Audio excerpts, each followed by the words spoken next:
Bom dia, meus irmãos, minhas irmãs, meus amigos, um feliz sábado para vocês. Como nós estamos felizes de podermos estar aqui nesse quadro tão importante para a nossa igreja, que é o Por Dentro da Lição. Bom, vocês devem estar perguntando, mas quem é essa? Meu nome é Andréia, eu sou membro aqui da Igreja Adventista do Sétimo Dia, aqui de Porto Velho, Central Porto Velho.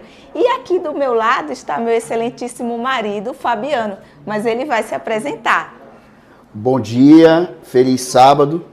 Meu nome é Fabiano, eu também sou membro aqui da Central. E eu e André, hoje nós estamos atuando na função de coordenadores do Ministério das Adventistas das Possibilidades, a convite do pastor Paulo, que é o nosso ministerial. Bom, e como vocês sabem, a nossa Igreja Adventista do Sétimo Dia, ela se preocupa também com o nosso estudo diário, o nosso pão diário, o nosso maná. E esse trimestre nós estamos aqui com as 3 mensagens do Apocalipse, que é o tema geral da nossa lição. E hoje nós vamos recapitular o nosso terceiro tema da lição, que se chama o Evangelho Eterno, é o tema da nossa semana. E aí, a gente se pergunta, o Evangelho Eterno, o que tem a ver o Evangelho Eterno com a nossa constituição espiritual, com tudo que a gente vem trabalhando, vivendo dentro do Evangelho, né? E uma pergunta que eu faço agora para vocês. O Evangelho é o foco de Deus para a sua salvação? É o foco de Deus para a nossa salvação? Bom, a nossa identidade, né, adventista, quando a gente lê aqui essa primeira introdução, que é a introdução do sábado, a gente vê o verso para memorizar, que esse verso, para nós adventistas, mas eu tenho certeza que também para vocês, meus queridos irmãos, amigos que nos assistem, é um verso impactante, é um verso que nos traz uma reflexão muito sincera e uma reflexão do que nós estamos fazendo aqui, para onde nós queremos ir. O nosso verso para memorizar é o seguinte: vi outro anjo voando pelo meio do céu, tendo um evangelho eterno para pregar aos que habitam na terra e a cada nação, tribo, língua e povo. Apocalipse 14, verso 16. Verso 6. Desculpa, verso 6, isso mesmo, Fabiano. Bom, no Antigo Testamento eu queria ler dessa pequena introdução aqui. No Antigo Israel, quando os povos pagãos ao redor eram politeístas, adorando múltiplos deuses de madeira e pedra, a declaração de fé clara, distintiva e poderosa de Israel encontrava-se em Deuteronômio 6, capítulo 6, no verso 4, que diz o seguinte: escute Israel, o Senhor nosso Deus é o único Senhor. E esse era o Shema, né, Fabiano? O Shema Israel, por coincidência, todo sábado, por coincidência não, por providência divina, todo sábado a gente proclama esse verso, né? Para que a gente possa entender que esse é o Senhor nosso Deus. E a gente vê que as 3 mensagens angélicas para nós adventistas é a nossa identidade. Mas eu queria não só ficar falando aqui, eu queria também que o Fabiano falasse um pouquinho dessa introdução, o que ele vê nesse primeiro momento que a gente entendeu essa lição, no sábado, o que ele acha desse Evangelho Eterno? Bem, eu queria iniciar pegando um gancho do que nós vimos na semana passada, né? No último estudo, que fala sobre tempo de decisão. E ali nós observamos, assim, eu pontuei 3 coisas importantes de todo o estudo que faz a gente fazer um gancho para o tema de hoje, que é o Evangelho Eterno. Nós vimos o tempo de decisão. Tempo de decisão está dizendo, alguma coisa vai ser decidida, certo? Então nós vimos que Cristo, ele irá voltar, é o primeiro ponto. O segundo ponto é que ele fará uma colheita. Para existir uma colheita, tem que existir alguma coisa para se coletar. E o que o estudo, através da Bíblia, nos traz? Quando Cristo veio fazer essa colheita, né? Ele apresenta 2 grupos que vão existir nesse momento da colheita. O grupo dos salvos e o grupo dos perdidos, né? Então, os justos e os ímpios. E com isso a gente vem agora para o Evangelho Eterno. Então, vamos parar para pensar, peraí, Então vão ter dois grupos, os salvos e os perdidos. Mas como que eu posso ser salvo? Como que eu me considero perdido? Aí a gente vem agora para o Evangelho Eterno, né? E essa lição, ela tem como ápice, né, o capítulo 14. E se a gente pegar a estrutura quiástica do Apocalipse, o que é o quiasmo? É você fazer paralelos, né? E você vai fazendo conexões. Lembrando que, na época do Antigo Testamento ali, né? Do Novo Testamento ali também, não existia Bíblia. Existiam manuscritos.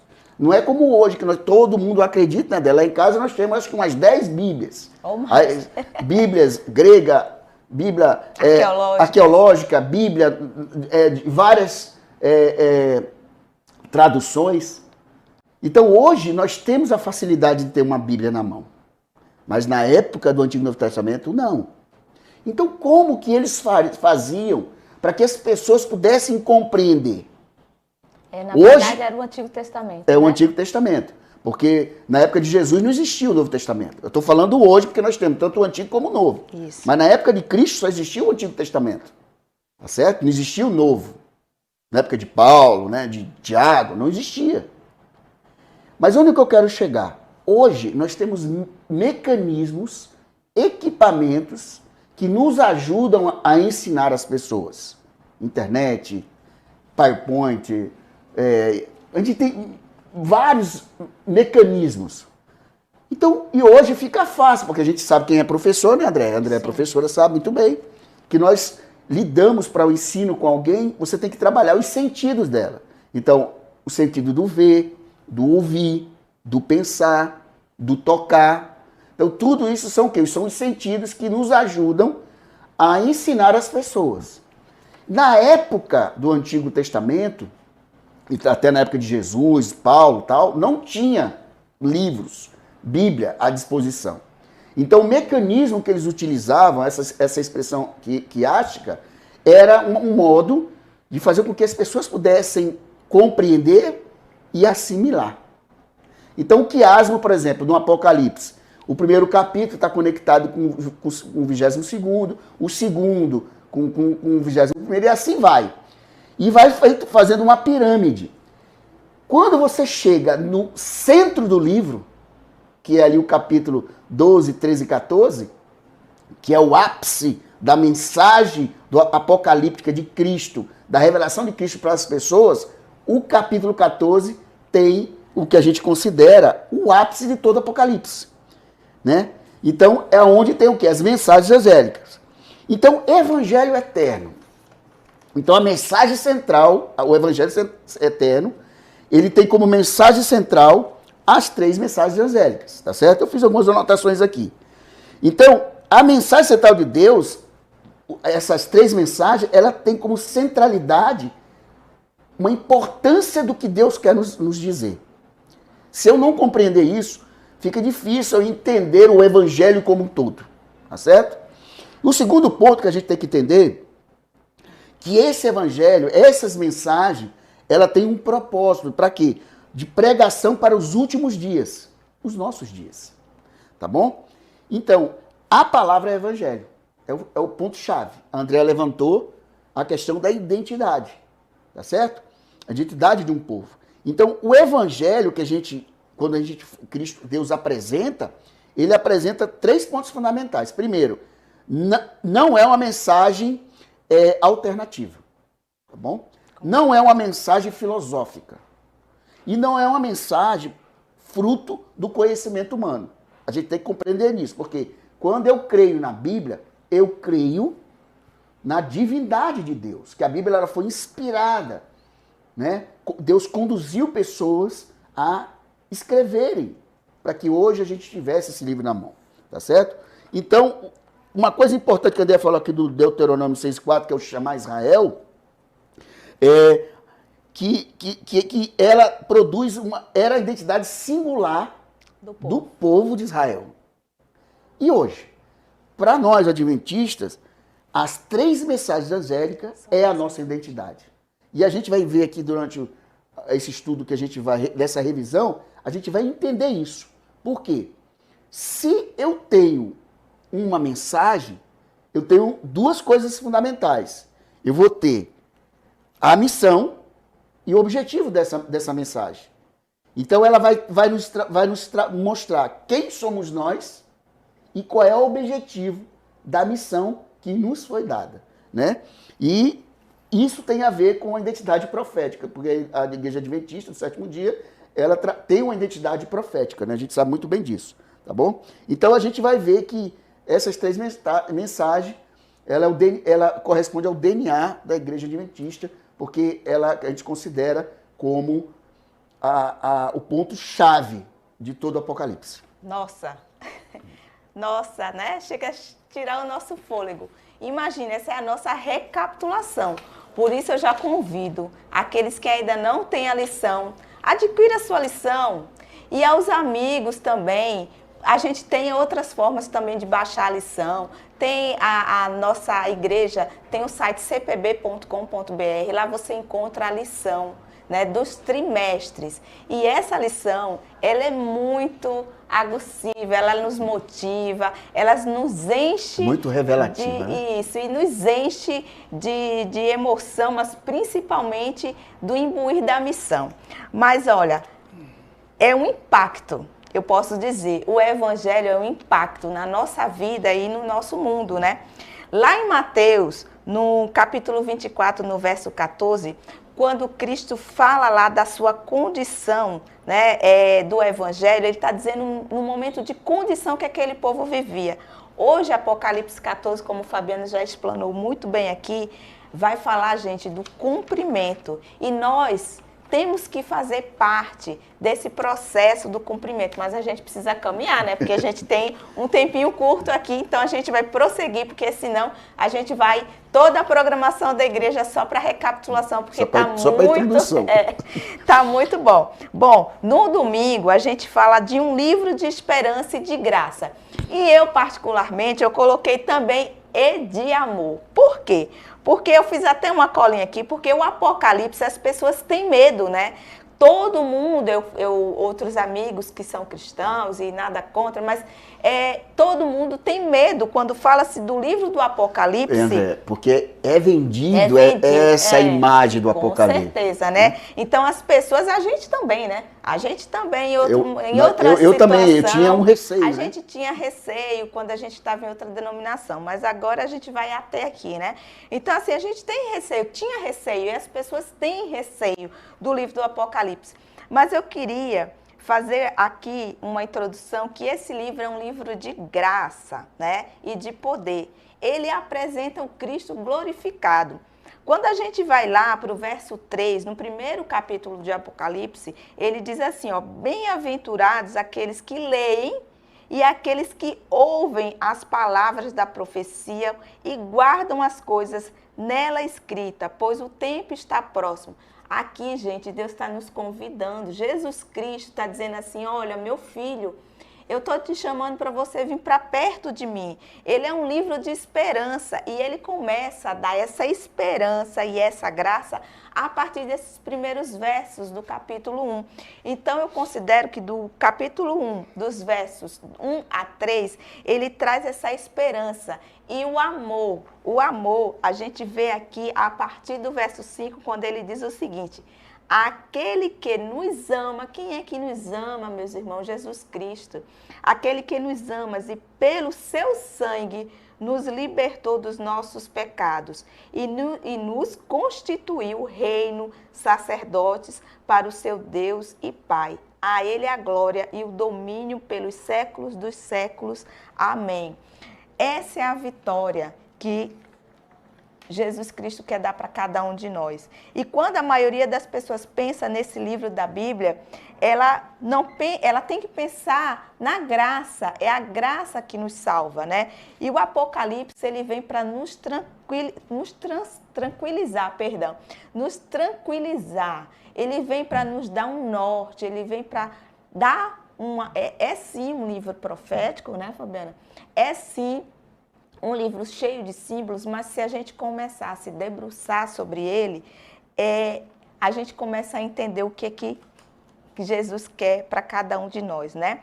ele vai nos libertar do pecado. E a sua mensagem, né? Aqui a lição diz o seguinte: a sua mensagem ao seu povo, ela aplica-se à sua igreja nos últimos dias, né? É uma mensagem de graça e esperança para o fim dos tempos. No livro, Cristo é descrito como o cordeiro que foi morto. É uma bênção e é uma profecia, é uma bênção. E ela é prometida aos que leem, entendem e agem. Ou seja, Deus nos dá razão, né, para alegrarmos no seu amor. Ele é o nosso evangelho da salvação. É ele que vai nos conduzindo. Então, quando ele se trata de um livro de esperança, ele coloca aqui, eu coloquei assim, que cada parte do Apocalipse, Jesus nos chama. Então, quando a gente pega o livro do Apocalipse, e o Fabiano vai falar isso, vamos ver se vamos dar tempo, né, amor? Porque a gente fala demais, tá, gente? Então, vamos segurar aqui um pouquinho. Então, assim, vamos ver se a gente consegue, para o Fabiano falar em cada ponto, a cronologia do livro do Apocalipse, para a gente também desmistificar isso e ver que esse livro é um livro que é um livro de profecia, mas é um livro de salvação e de esperança. E eu queria fazer aqui uma pergunta. Você sabe o significado da palavra Apocalipse? Sim. Então, assim, a palavra Apocalipse, se a gente for lá para a etimologia da palavra, ela tem muito a nos revelar. Porque o próprio capítulo 1, verso 1 já diz: revelação de Jesus Cristo. Está lá. Revelação de Jesus Cristo. Espera aí. O que é uma coisa revelada? Então, vamos lá. Vamos tentar entender a etimologia da palavra. Apó, ela vem de uma proposição. Apó é uma preposição, né? Apocalipse. Então, apó é uma preposição. Essa preposição, ela, no significado grego, significa afastamento. Tá certo?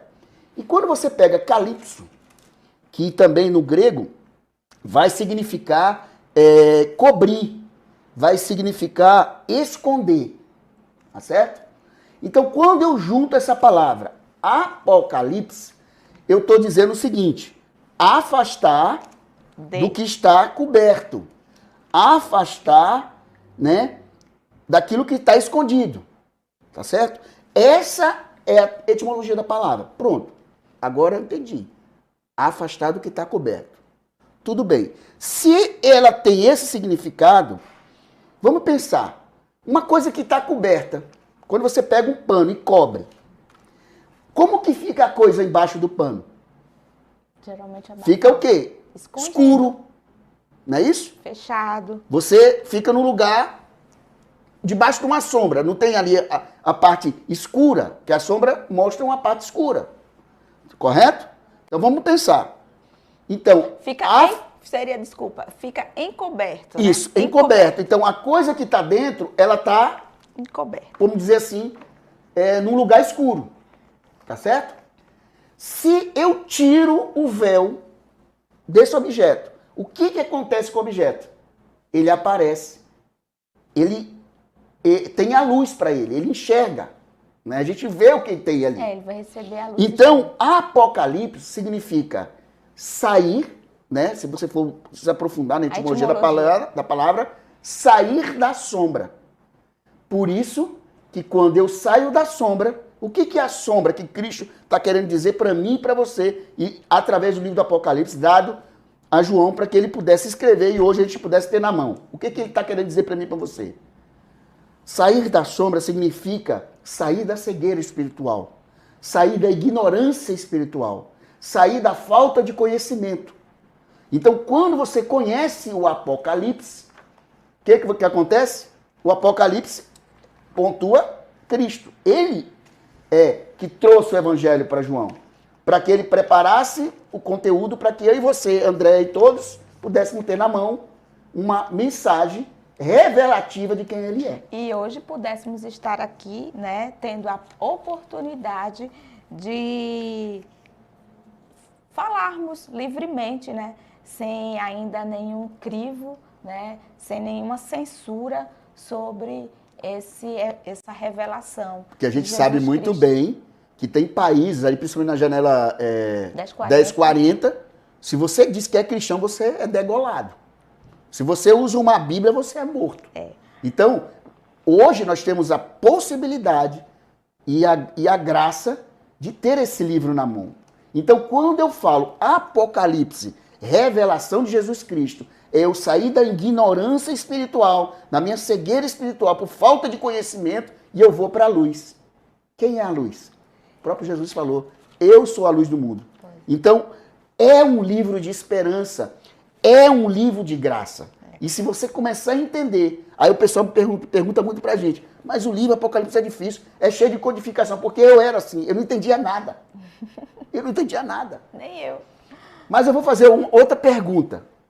Vamos imaginar que você, eu ou André estejamos presos no presídio de segurança máxima. Porque Paulo estava. Ou, desculpa, João estava. Ele estava preso numa ilha a ilha de Patmos. De Patmos, que era considerado um presídio. Era de segurança uma ilha máxima. extremamente afastada, né? Em Segurança condições máxima. bem complicadas. Então vamos lá, vamos imaginar. Você e eu estamos num presídio de segurança máxima. E eu quero dar uma mensagem para as pessoas que eu conheço. Eu vou escrever abertamente? Com certeza que não.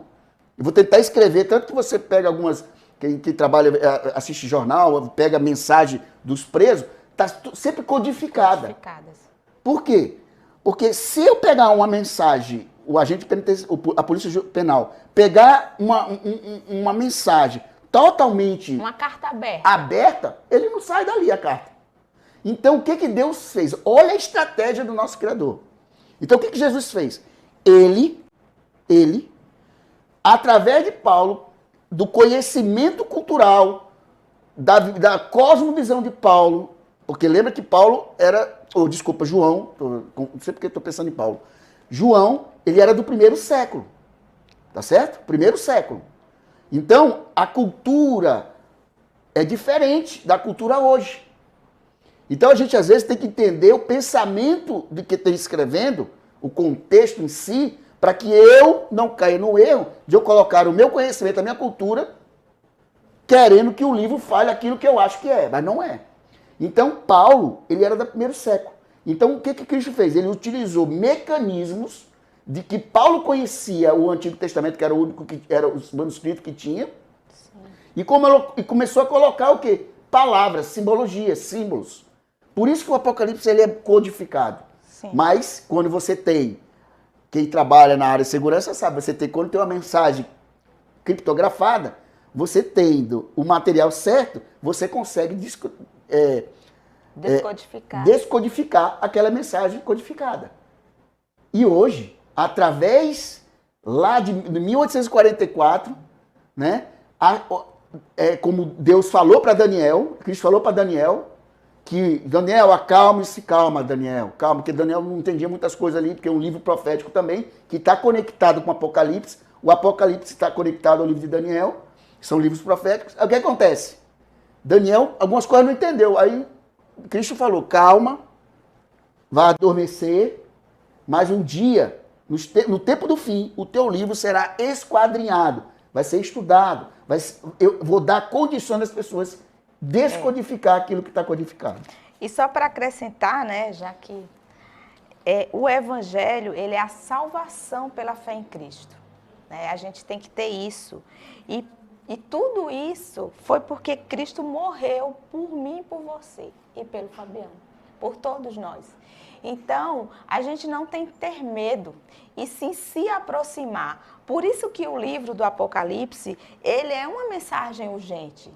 Justamente porque a gente precisa hoje alcançar, né?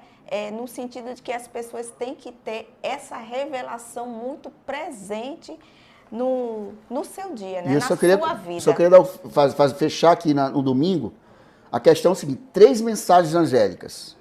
Ela apresenta 4 coisas importantes que a gente precisa saber. O que as mensagens angélicas nos proporcionam? Quando ela nos descodifica, né? Então eu vou aproveitar. Vou pegar esses 4 pontos. Você já entra nas mensagens angélicas e já continua no tema da segunda-feira, tá bom? Então, olha só. As 3 mensagens angélicas apresentam 4 pontos. Primeiro, é um evangelho. Então a mensagem ali do a mensagem angélica, ela trabalha em cima de um evangelho. Quem é o evangelho? A gente tem que se perguntar. Mas quem é o evangelho? Quem é o evangelho? Né? Não é o evangelho. Quem é o evangelho? Quem é o evangelho? E o evangelho a gente sabe muito bem que é Cristo. Desde o princípio, desde o momento em que Deus planejou a criação, ele sabia como ele já tinha um plano de salvação. E a gente encontra isso muito fácil lá em Gênesis. Lá no capítulo 3, verso 21, que fala, né, da questão que quando Adão e Eva pecaram, se esconderam, eles viram que eles estavam nus, eles pegaram folhas da figueira para criar uma roupa para ele, para cobrir a nudez dele. Aí Deus procurou, aí viu, não. Aí Deus falou, negativo. Quem vai cobrir vocês sou eu. Aí o que Deus fez? Matou um cordeiro. Tirou a pele do cordeiro e fez uma vestimenta para Adão e Eva. Isso ali já estava apontando para quem? Para eu ser salvo, para cobrir a minha nudez, os meus pecados, as minhas transgressões, eu tenho que ter alguma coisa que me cubra. E o que vai me cobrir? A justiça de Cristo. Então, aquele momento, quando Deus mata o cordeiro, dizendo para mim, para você e para Adão e Eva, que se propagou até hoje, porque outra coisa importante de saber, Deus não muda, não existe um evangelho, Deus ele não muda a ação dele, né? Um evangelho para tal coisa, um evangelho para tal coisa, um evangelho para... Não, é um evangelho único, desde o princípio. Então ele teve que matar um cordeiro para cobrir as pessoas com a justiça, que significa a justiça de Cristo. E uma coisa importante, né, Fabiano, é que a gente tem que entender que quando nós somos salvos pela graça que vem de Cristo Jesus, isso é pela fé, né? É e única e exclusivamente pela fé. E nós passamos por 3 processos. É o processo da justificação, santificação e glorificação. Então, eu sou justificado porque eu encontro Jesus Cristo. Eu encontro Ele, eu me entrego para Ele. A minha santificação é dia a dia, é as lutas. E a gente não pode se enganar que o cristão, ele não tem lutas, ele não tem problemas, né? Mas nós temos aqui o livro da vida, que nos dá esse caminho, que nos acalenta, né? Então, esse evangelho eterno, que a gente vai entrar no tema da segunda-feira, ele traz justamente isso. O evangelho que a gente se coloca nos pés de Jesus Cristo, porque somos justificados pela sua graça, somos justificados pelo seu amor, somos justificados pela sua misericórdia, porque nós somos pecadores, como o Fabiano mesmo falou, nós somos pecadores, mas nós temos a oportunidade. Isso, meus irmãos, a gente tem que ter muito, meus amigos queridos que nos assistem, a gente tem que ter isso muito claramente, mas para isso acontecer na minha vida, na sua vida, eu preciso mudar a minha forma de pensar, a minha forma de agir. Agora é o seguinte, nós, devido ao pecado, a gente tem que entender o que é o pecado, porque eu não compreendia. Aí depois que eu compreendi, Deus começou a me mostrar com clareza o entendimento. E aí a gente encontra muito bem em Osé, né? O meu povo padece por falta de conhecimento. Então, se você não tem conhecimento, fica difícil você se manter firme na caminhada que é Cristo. Então, pecado é transgressão da lei. Está em 1 João 3,4. Então, isso é a primeira coisa. Pecado é transgredir uma lei. Para eu saber se eu estou transgredindo ou não a lei, eu tenho que conhecer a lei. Vocês concordam comigo? Ok. Então, o evangelho é Cristo. O segundo ponto da mensagem angélicas é a questão da salvação. As mensagens elas têm esse propósito de apresentar o evangelho que é Cristo, tem o propósito de nos conduzir à salvação pela fé em Cristo. Quando eu tenho fé, eu assumo, né, um relacionamento com Cristo. Eu vou criar um relacionamento com Cristo. Porque pela fé em Cristo, eu fui justificado pela morte dele. A morte dele justificou o meu pecado, as minhas transgressões, os meus erros, as minhas falhas, os meus vícios e etc. O terceiro ponto das terceiras mensagens angélicas é que fala sobre morte expiatória de Cristo, que vai nos conduzir ao que é a justificação. Cristo morreu por mim e por você. E o quarto ponto das 3 mensagens angélicas é a questão da promessa de vida eterna, que ela nos conduz a essa promessa, tá certo? Então o evangelho é aquele que vai cumprir o que Jesus falou em 24:14. Tem como ler aí, André? Mateus 24, 14. Ó, o evangelho lá do Apocalipse 14, 6, tá certo? O evangelho que lá fala sobre o evangelho eterno, se você ver no verso, você vai ver que aquilo ali cumpre o que Jesus falou lá em Mateus 24, 14. Que diz? Mateus 24, 14. Diz o seguinte: e será pregado este evangelho do reino por todo o mundo, para testemunho a todas as nações. Então virá o fim. Jesus declarou para mim, para você, né, que este evangelho, que é ele, seria pregado a todo mundo, nações, povos, tribos e línguas, tá certo? Depois viria o fim. Tem um estudo que a gente fez agora, que eu não vou me ater, mas é uma coisa interessante, com relação que esse evangelho já foi pregado na época de Paulo. Mas é uma realidade, mas vamos mudar de assunto, senão a gente vai vagar aqui. Porque isso aí eu até fiz uma anotação, porque é o seguinte, no Antigo Testamento, os cristãos eles eram salvos pelo Cristo que ainda viria, porque tinha essa promessa do Messias que viria. Nós fomos salvos pelo sacrifício que aconteceu na morte de cruz. Então, pela fé, por isso que eu falei que pela fé nós somos justificados pela graça de Cristo Jesus, porque nós acreditamos, né, no Cristo Salvador. Por isso que esse evangelho eterno, ele é tão importante para nós adventistas do sétimo dia, e essa identidade precisa ser reforçada e principalmente a nossa missão precisa ser cumprida aqui na Aí terra. eu pergunto, vocês poderiam perguntar, porque eu fiz esse questionamento, por que eterno? Sabe por que eterno? Porque Deus não tem duas formas de salvação, só tem uma. Isso. E qual é a forma de salvação que ele criou lá no princípio, depois que Adão e Eva pecou? Morte e ressurreição. De quem? Do seu filho. Então, o evangelho eterno, ele é apresentado através da morte e da ressurreição de Cristo. Desde o princípio, né? E o evangelho eterno eu só vou compreender pela fé. Como a André já frisou bem. Fé em Cristo. Aí, se nós temos fé em Cristo, como a promessa dele, que ele declarou lá em 24:14, Mateus 24:14, ela me traz esperança. De quê? De uma vida eterna. Ela me traz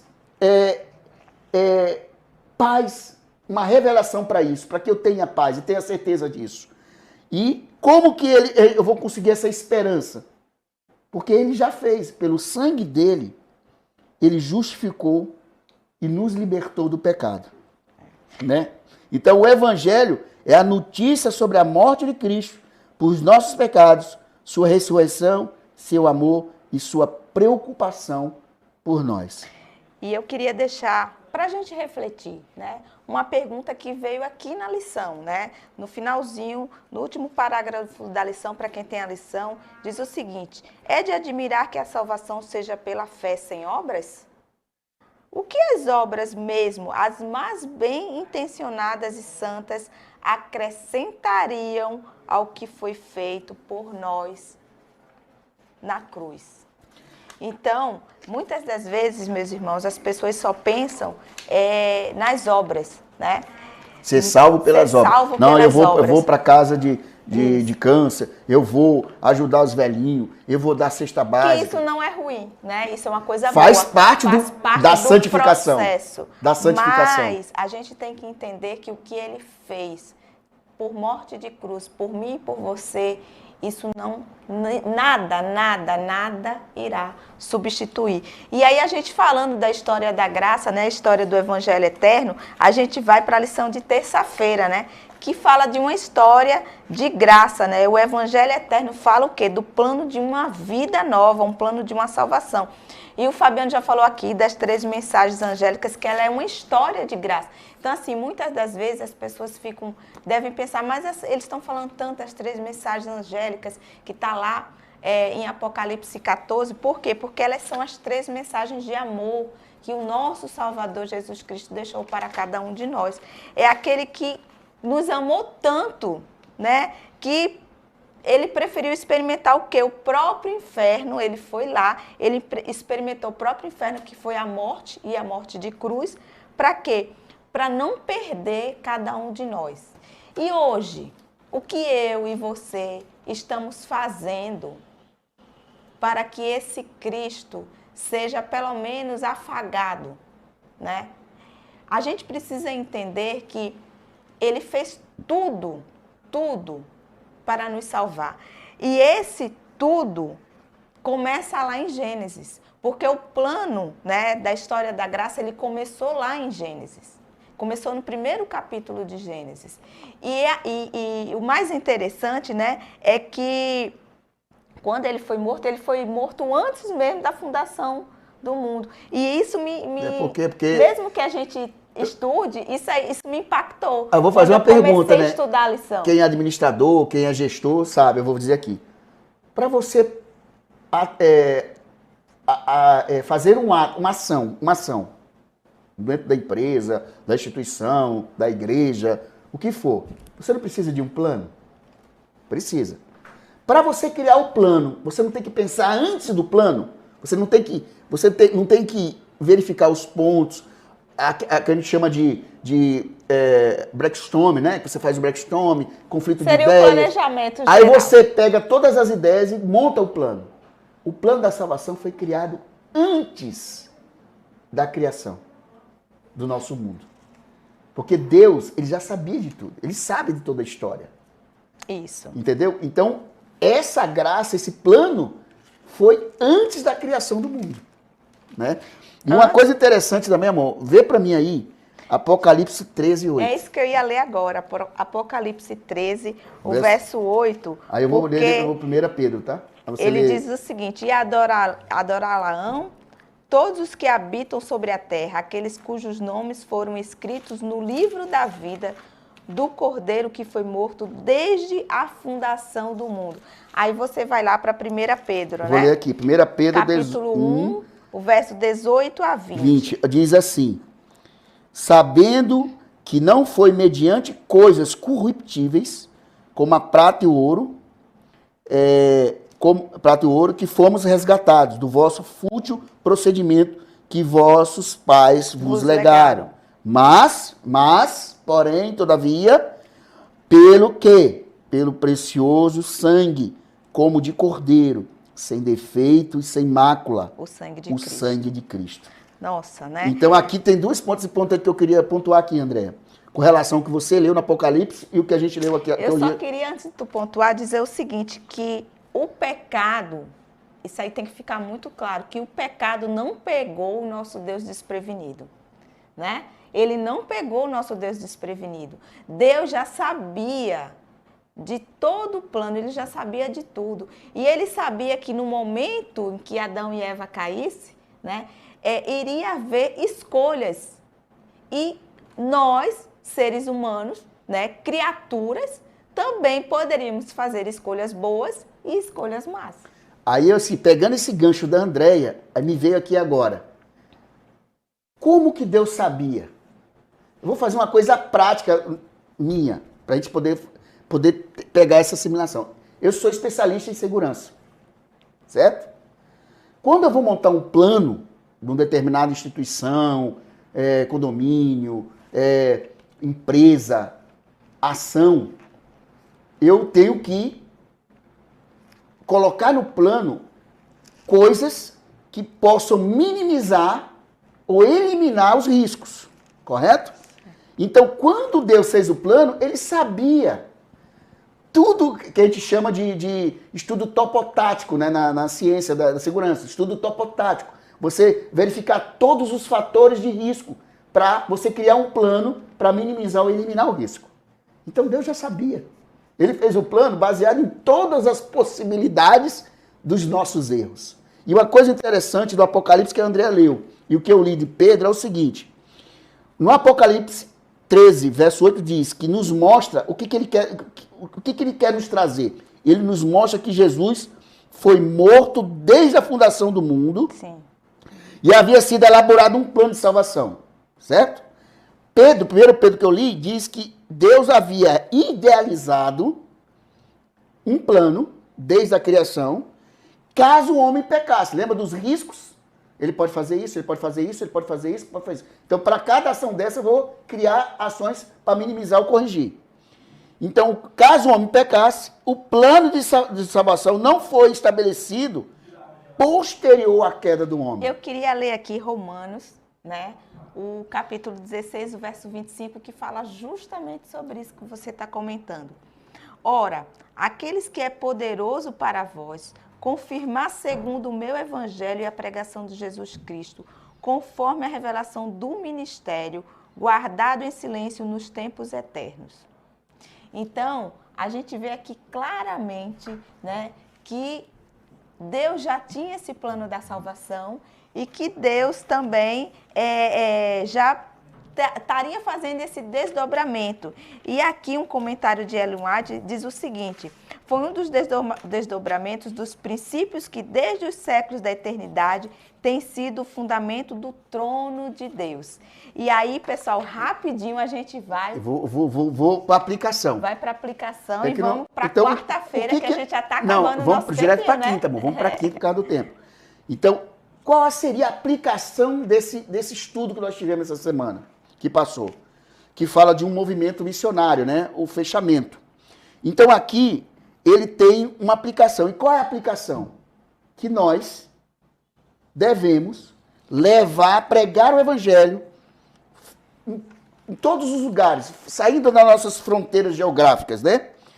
Remotas da terra. Temos que nos permitir, agora para isso a gente tem que se permitir, para colocar nas mãos do Senhor, para que Ele faça a obra através de nós, né? Então o Apocalipse é um livro que nos traz esperança, né?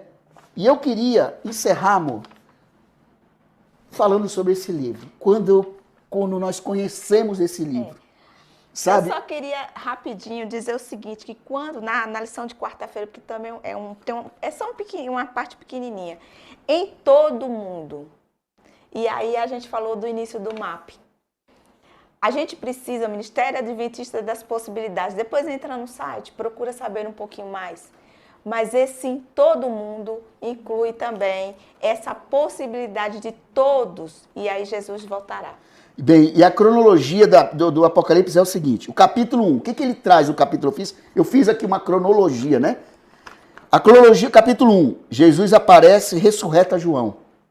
Ele aparece glorificado para João. Mostra o santuário celestial para João. Lembra que Deus mandou Moisés construir um santuário terrestre? Modelo, se é modelo que existe o santuário original. E ele mostrou para João. O capítulo 2 e 3, Jesus escreve 7 cartas de amor à igreja. O capítulo 4 e 5, Jesus está junto ao Pai no seu trono. O capítulo 6, Jesus abre os 7 selos, né? E cada selo é uma revelação dele através da história em favor do seu povo. O capítulo 7, Jesus conduz os 144 mil durante a grande tribulação. O capítulo 8 e 9, Jesus manda tocar as 7 trombetas, que são 7 juízos. O capítulo 10, Jesus leva seu povo com uma experiência amarga, né? Jesus, no capítulo 11, Jesus ressuscita as 2 testemunhas, o Antigo e o Novo Testamento, que estava em luto, perseguido, o povo, ninguém poderia ter Bíblia, Idade Média e tal. Capítulo 12, Jesus conduz sua igreja por 1260 anos. Capítulo 13, Jesus vence as bestas do mar e da terra. Capítulo 14, Jesus evangeliza o mundo com as 3 mensagens evangélicas. É isso que nós estamos estudando. Capítulo 15, Jesus termina sua obra santuário. Capítulo 16, Jesus derrama 7 pragas sobre impertinentes aos ímpios, né? Capítulo 17, Jesus vence a batalha da besta escarlate. Capítulo 18, Jesus vence a grande prostituta da Babilônia. Capítulo 19, Jesus volta vitorioso do seu cavalo branco. Capítulo 20, Jesus aprisiona Satanás e depois os destrói. Capítulo 21 e 22, Deus estabelece o novo céu e a nova terra e nos devolve o Éden. O livro do Apocalipse é um livro de esperança. Amém. Amém. Busque conhecer, busque estudá-lo, se aprofunde, para que a sua fé seja fortalecida nessa caminhada de Cristo. Amém. Esperando, quando Ele voltar, eu, André e todos possamos ser considerados salvos. Por isso, meus irmãos, que nós estamos vivendo um movimento missionário, um movimento profético. 22 de outubro de 1844 foi o início de tudo isso. Foi um ponto-chave para que todos nós tivéssemos a possibilidade de estarmos hoje aqui conversando e se empolgando, né, com tudo o que Jesus Cristo, tudo que Ele nos revelou e o que Ele vem nos revelando todos os dias. Então vamos orar? Por isso que a gente precisa ter essa força. Então vamos e orar agora, por causa do nesse nosso momento, tempo, nós né? vamos orar para a gente ter a necessidade de estarmos cada vez mais próximos do nosso Cristo Jesus. E a gente também pede para cada um de vocês, estudem o livro do Apocalipse, estudem a Bíblia, se aprofundem, busquem o nosso Deus, porque o que Ele quer é estar com você. Eis que estou à porta e bato. Se você abrir, Ele entrará e ceará com você. Então vamos orar. Querido Deus, querido Pai, Criador do céu e da terra, o Senhor que é o princípio, o fim, o alfa e o ômega, o Senhor que é Deus de Abraão, de Isaac e de Israel, nosso Criador. Estamos aqui, Senhor, agradecidos pelo Teu cuidado, pelo Teu amor, pela Tua proteção, pela Tua justiça e misericórdia. Que o Teu Espírito Santo esteja conosco, abrindo nossa mente e nossos corações, quebrando paradigmas, preconceitos, traumas que nos fazem ficar na sombra, na escuridão do conhecimento. Amém. Que o poder do Teu Espírito Santo nos conduza a sairmos da escuridão e buscar a luz, que é Cristo Jesus. Amém. E que o poder do Teu Espírito nos dê sabedoria e entendimento para que a possamos aplicar e levar as Tuas mensagens a todos os povos, nações, tribos e línguas, para que conheçam e busquem a salvação. Amém. Entregamos nossas vidas em Tuas mãos. É o que nós te suplicamos e pedimos. Em nome de Cristo Jesus. Amém. Amém. Amém, Senhor. Até mais, pessoal. Gente, feliz sábado. Feliz sábado. Muito bom estar aqui com vocês. Foi muito bom.